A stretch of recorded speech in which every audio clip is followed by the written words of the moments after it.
Chapter 31. The Judgment of Order. The streets of the city stretched before them, filled with the steady rhythm of life. But today something was different. The air felt thick with an unseen pressure, a weight pressing down on their shoulders as they neared the entrance to the Grand Tribunal. Elowen, Celine, Lyra and Veilric had been travelling in silence, each lost in their own thoughts. It wasn't until they reached the entrance that Elowen's eyes narrowed, a flicker of recognition crossing her features. "Those emblems," she murmured, a quiet realization dawning on her. Celine glanced at the guards stationed at the entrance. They were clad in gleaming armour, meticulously polished, with intricate symbols etched across their breastplates. Each one bore the unmistakable emblem of a balanced scale. She followed Elowen's gaze, and a chill ran down her spine. "I've seen these before," Elowen continued, her voice tight with a mix of disbelief and understanding. "On the royal guard.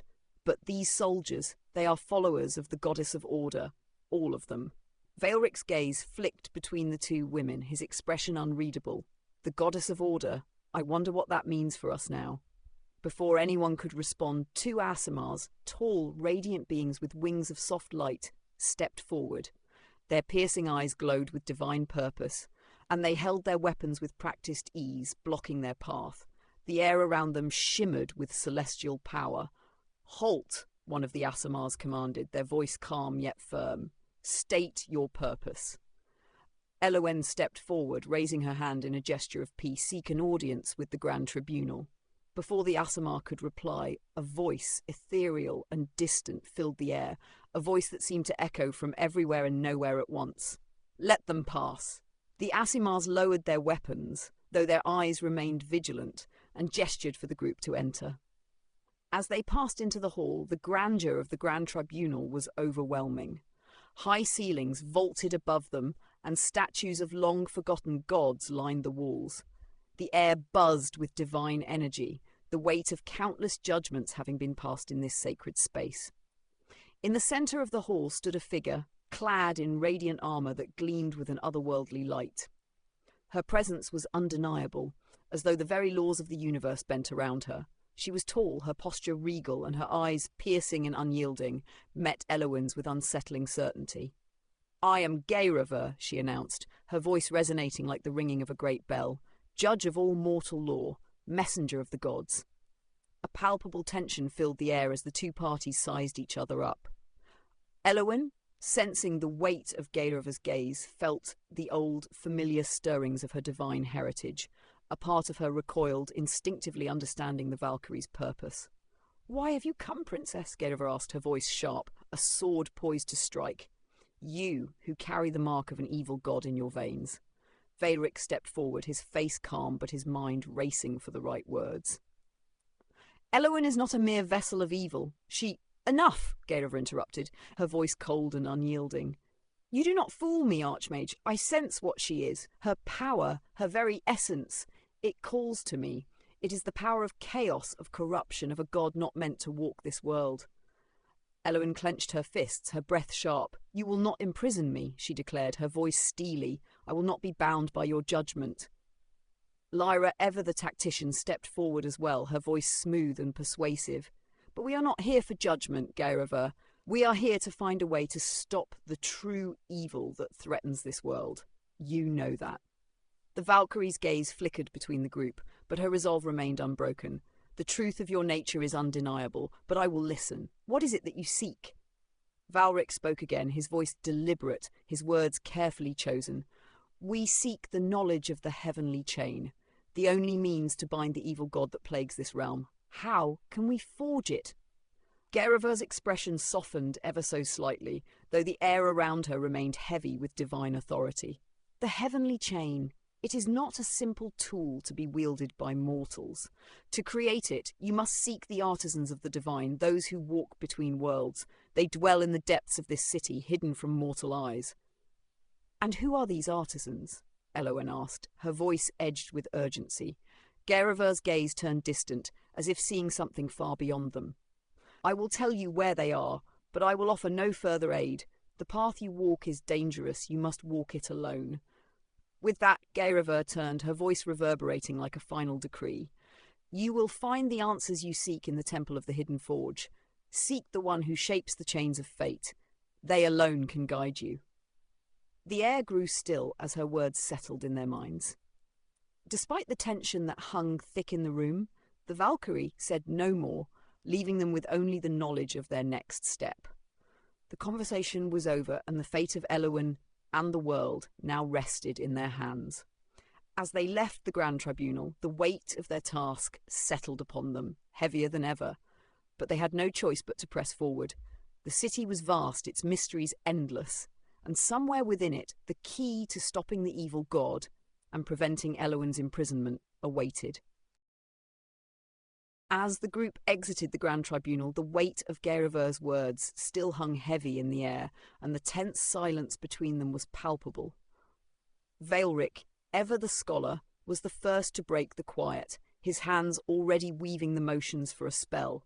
His brow furrowed in concentration as he muttered the incantation under his breath, the air around him shimmering with arcane power. "Allow me to detect the divine presence in this city," Veilric said, his voice steady but tinged with a sense of urgency. "We need to find the right place, the one where the heavenly chain can be forged." A soft, almost imperceptible hum filled the air as the spell took effect. Veilric's eyes narrowed, and he let his senses extend outward, feeling the divine energies that permeated the city. His hand twitched as he began to pinpoint the sources of power. A deep breath escaped him as his gaze shifted from one part of the city to another. "There," Veilric murmured, pointing toward the distant spires rising beyond the marketplace. "There's a strong divine presence near the Temple of the Moon, but it is faint, almost as though something is suppressing it." The second spot was marked by an even greater surge of divine power, the unmistakable signature of celestial energy radiating from it. "And there," Veilric continued, his voice carrying a touch of awe, "a place near the old guard's barracks. It's pulsing with energy, yet it doesn't feel entirely benevolent. Something's off." The group exchanged uneasy glances. "Are these the places where we can find the artisans of the divine?" Lyra asked, her voice laced with skepticism. "No," Veilric replied, his gaze still distant. "But they might hold something of value, a clue perhaps to guide us further." As the group made their way to the first location, the towering structure of the Temple of the Moon stood like a silent sentinel against the skyline. Its marble columns rose high into the sky, their surfaces etched with celestial symbols. The atmosphere felt serene, almost dreamlike, but there was something unsettling about the place. A faint, oppressive air that seemed to tug at Elowyn's very soul. Inside, the temple was empty, save for the distant echo of footsteps, though no one was in sight. The large stone altar at the centre of the room was untouched, and the atmosphere was thick with divine magic, though no tangible presence could be felt. It was as if the power here had been drained, muted by an unseen force. A figure caught Elowyn's eye, an intricately carved statue of a goddess, seated upon a throne of moonstone. The statue's eyes were closed in an eternal slumber, but there was something unnerving about it. The goddess seemed to be holding a small, delicate chain entwined around her fingers. The chain was made of pure silver, glowing faintly with a light of its own, though it didn't seem to hold any immediate connection to the heavenly chain they sought. "I don't like this," Lyra muttered, taking a step back. "This doesn't feel right." "Indeed," Veilric said, his expression grim. "This divine presence, it's been altered. Someone has suppressed it intentionally." They left the Temple of the Moon with more questions than answers, and Veilric's senses quickly led them to the second location, the Old Guard's barracks. The barracks were not what they had expected. Once a proud military stronghold, the building now stood in partial ruin, its stone walls worn by time and neglect. Yet despite its dilapidated appearance, there was a faint aura of celestial power surrounding it, too powerful to be ignored. Inside the barracks, the air was heavy with a stale, almost oppressive silence. Faint light flickered from old torches lining the walls, casting long shadows over the cracked floor. At the far end of the hall, a single golden sword, embedded in a pedestal of dark granite, pulsed with a radiant divine glow. The sword seemed ancient, its hilt adorned with symbols of justice and order, though the blade itself was cracked as if worn by centuries of battle. "The sword!" Elowyn said softly, her voice distant. It calls to me. Celine, ever the vigilant protector, stepped forward, her hand on the hilt of her own weapon. Do you think it's connected to the heavenly chain? Vaelric, his eyes fixed on the sword, frowned. No, but this weapon may be a relic, perhaps one tied to the divine forces in this city. It radiates order, but there's something else, something faintly twisted. It's as if its divine purpose has been compromised. The group exchanged wary looks. As much as the sword exuded divine power, they knew it was not what they sought. We've come this far, Lyra said, her voice tight with resolve, but it seems these places hold more questions than answers.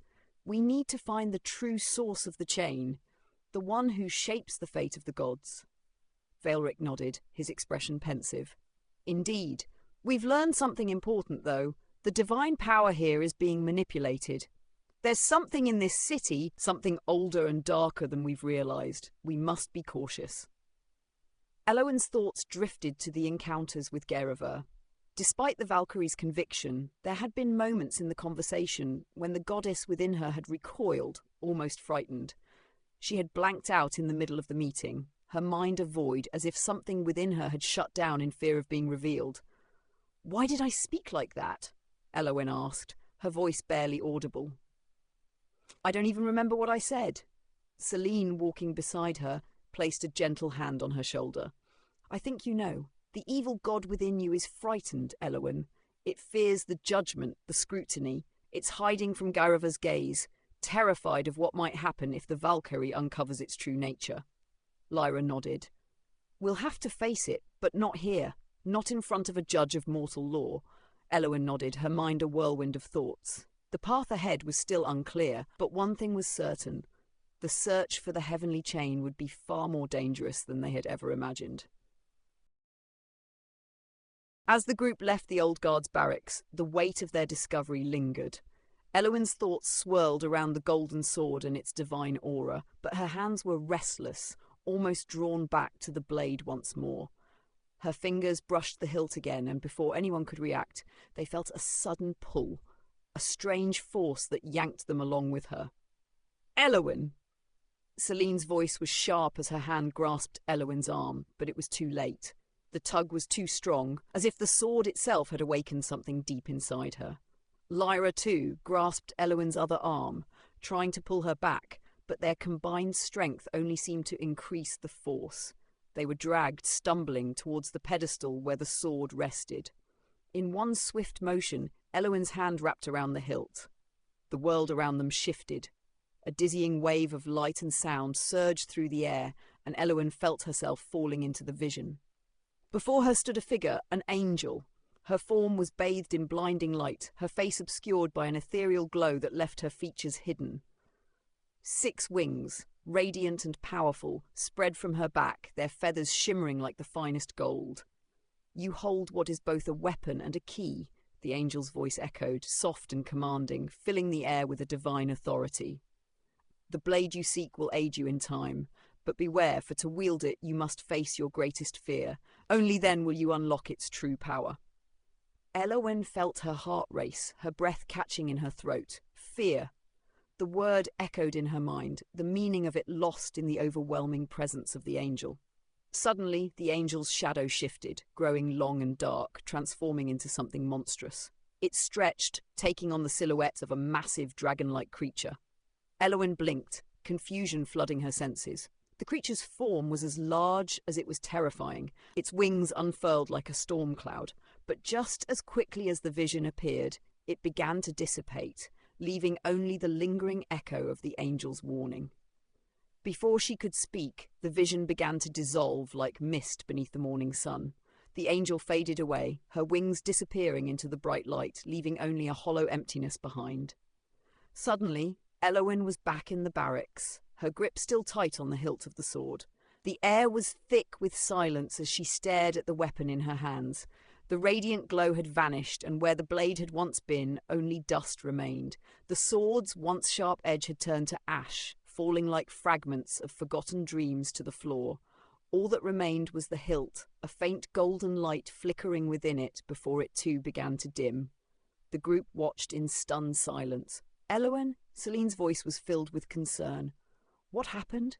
You? You were holding it?" And then, it's gone, Lyra finished, looking at the hilt in Elowyn's hands, her brow furrowed in confusion. What did you see? What happened? Elowyn swallowed hard, the vision still fresh in her mind. An angel. She said the blade would aid me, but only if I faced my greatest fear. Her eyes wandered down to the hilt in her hand, now devoid of its former power. But it turned to dust. It's gone. Vaelric, who had been silent until now, stepped forward with a sombre look on his face. That blade, it's not just any weapon. It's a relic, a weapon forged during the Divine War, a tool used to punish the followers of evil gods. He paused for a moment, studying the remnants of the sword. Its name is Radiant Faith, and it seems that even now it retains its purpose. Radiant Faith, Elowyn repeated softly, a feeling of awe and dread sweeping over her. Then it must have been a weapon of great power. Vaelric nodded. Indeed, it was wielded by those who fought against the forces of evil gods in the past. But its power can be a double-edged sword. The divine forces that created it may have placed a curse upon it, one that binds its wielder to a strict path, a path of judgment, of absolution. It may not be wise to carry it, Elowyn. The words stung, but Elowyn could not deny their truth. She slowly let go of the hilt, placing it gently back where the sword had once rested. The sense of divine power lingered in the air, but its presence was now muted, as though the sword had given up its claim on her. We'll leave it, Elowyn said, her voice calm but tinged with regret. Let's move on to the next place. They turned to leave the barracks, but as they made their way through the city streets, their path led them to the docks, a place of water and silence. There, at the end of the pier, they saw something strange. A boat, unlike any they had ever seen before, was docked near the shore. It was made of a dark, metallic substance that shimmered strangely in the light, its surface smooth and unblemished. Large, crab-like pincers extended from the front of the boat, their sharp metal claws gleaming with unnatural precision. The boat seemed to be half submerged, but it did not sink. Instead, it floated eerily on the water, as though held up by a hidden force.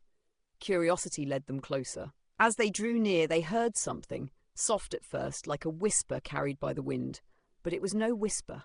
It was a song. A woman sat within the boat, her back turned to them, singing in a voice that seemed to echo through the very air around them. Her words, though foreign, carried a haunting beauty that tugged at their hearts. Elowyn stepped closer, and the Latin lyrics of the song reached her ears. Seasons of the world they pass us by, the winds of change, they never cease, from winter's breath to summer's sigh.